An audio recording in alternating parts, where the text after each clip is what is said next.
மாணவர்களே, இயேசு கிறிஸ்துவின் நாமத்துக்கு ஸ்தோத்திரம் உண்டாவதாக. இந்த நாளுக்காக நம்ம ஜெபிக்கிறோம். தேவனுக்கு நன்றி செலுத்துகிறோம். இன்னும் கூட வேதத்தில் ஒரு வசனத்தை எடுத்து நம்ம வாசிக்கலாம். சங்கீதம் 92:12 பாருங்கள். நீதிமான் பனியை போல செலுத்து, லீபானில் உள்ள கேதுருவையை போல வளருவான். நீதிமான் ஒரு நாள் தேவனு கைவிட மாட்டார். நீதிமான் என்ன பண்ணுன்னா அவர் என்ன பண்ணணும், வளர்ந்து கொண்டே இருப்பாங்க. நீதிமான் செழிப்பாக எப்பொழுது இருப்பாங்க.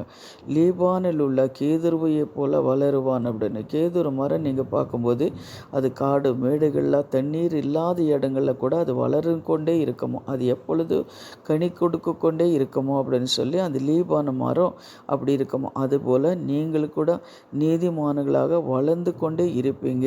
ஆஸ்தி அந்தஸ்தோட தேவனோட ஆசீர்வாதங்களோட நீங்கள் வளர்ந்து கொண்டு இருப்பீங்க. இந்த வாக்குத்தத்த வசனம் தேவன் உங்களுக்கு கொடுத்திருக்கிறார். தேவனுக்கு நன்றி சொல்லுங்கள். அதே போல் நீங்கள் வேத வசனத்தில் கூட நம்ம பார்க்குறோம். வேதத்தில் விசுவாசிகளுக்கு அடிக்கடி கனி கொடுக்கும் திராட்சை செடிக்கு ஒப்பாக தேவன் பேசிக்கொண்டே இருக்கிறார். அதே போல் நீங்கள் சங்கீதம் 1:3 நீங்கள் கூட பார்க்கும்போது அவர் நீர்க்கால்கள் ஓரமாய் நடுப்பெட்டும் தன் காலத்திலே கனியை தந்து இலை உதிராதிருக்கின்ற மரத்தை போல அவன் செழிப்பான் அப்படின்னு சொல்லி நம்ம பார்க்குறோம். ஒரு காலத்தில் பக்கத்தில் ஒரு செடி இருந்துச்சுன்னா அந்த செடி எப்பொழுது பச்சையாக இருக்கும். அதுபோல தான் கர்த்தர் உங்களோட இருக்கும்போது நீங்கள் எப்பொழுதும் செழிப்பாக நீங்கள் இருப்பீங்க அப்படின்னு சொல்லி வசனம் சொல்லுகிறது. அதே போல் சங்கீதம் 52:8 கூட நீங்கள் பார்க்கும்போது நானே தேவனுடைய ஆலயத்தின் பச்சையான மரத்தையை போல் இருக்கின்றேன், தேவனுடைய கிருபையை என்றென்றுக்கும் நம்பி இருக்கின்றேன் என்று தாவீது சொல்கிறார் பாருங்கள். அவர் தேவனுடைய ஆலயத்தில் பச்சையான மரத்தை போல இருப்பார். அதுபோல தான் தேவனோட ஆலயத்தில் தேவனோட பிரசன்னத்தில் நீங்கள் என்ன பண்ணுங்கள், பச்சையான மரத்தை போல் நீங்கள் இருப்பீங்க அப்படின்னு சொல்லி இயேசுவின் நாமத்தினாலே உங்களை நான் ஆசீர்வதிக்கிறேன் சகோதர சகோதரிகளே. அதே போல் யோசேப்பு கூட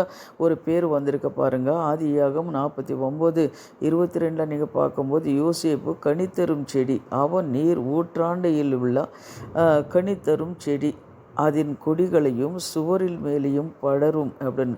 அதுபோல் யோசேப்பு எப்படி எகிப்து தேசத்தில் அவர் எப்படி ஒரு பிரதான மந்திரியாக இருந்து அவங்க குடும்பத்தை யாக்கோபு குடும்பத்தை அந்த இதில் எகிப்து தேசத்தில் இருந்த ஒவ்வொரு ஜனங்களை போஷித்தாரோ, அதுபோல தான் இந்த உலகத்தில் நீங்கள் என்ன பண்ணுவீங்க, கனி கொடுக்கிற செடிகளை போல் நீங்கள் இருப்பீங்க. கர்த்தர் உங்களை ஆசீர்வதிப்பார் அப்படின்னு சொல்லி இந்த வசனங்களெல்லாம் நீங்கள் தியானிக்கும் போது கர்த்தர் என்ன பண்ண உங்களுக்கு சமாதான சந்தோஷத்தை கொடுக்குறவராக இருக்கிறார். யோவான் 15:1-5 வரை கூட நீங்கள் பார்க்கும்போது அது கூட நீங்கள் பாருங்கள்.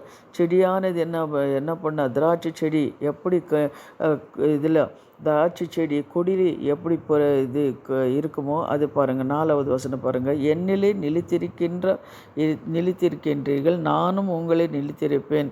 கொடியானது திராட்சை செடியிலே நிலைத்திருவிட்டால் அது தன்னாய் கனி கொடுக்க மாட்டாது போல நீங்களும் என்னிலே நிலைத்திருவிட்டால் கனி கொடுக்க மாட்டீர்கள் என்று அவர் என்ன பண்ணுறாரு, ஒரு உண்மையாக சொல்கிறார் பாருங்கள். அதுபோல தான் நீங்கள் கனி கொடுக்குற செடிகளை போல தேவன் உங்களை ஆசீர்வதிக்கிறார் அப்படின்னு சொல்லி இந்த வசனத்தை வைத்து நீங்கள் ஜெபம் பண்ணுங்கள். எப்பொழுதும் இது அந்த லீபான் மரம் எப்படி லீபானில் உள்ள தேவதாரி மரம் எப்படி அந்த மழை இல்லாத இடத்துல கூட அது என்ன பண்ணுமோ வளர்ந்து கொண்டே இருக்குமோ, அதுபோல் கூட தேவன் உங்களை என்ன பண்ணார், வளர செய்கிற தேவனாக இருக்கிறார். இந்த வசனத்தை வைத்து ஜெபம் பண்ணுங்கள். கர்த்தர் என்ன பண்ணார், வளர செய்கிற தேவனாக இருக்கிறார். இப்போ நம்ம ஜெபிக்கலாம்.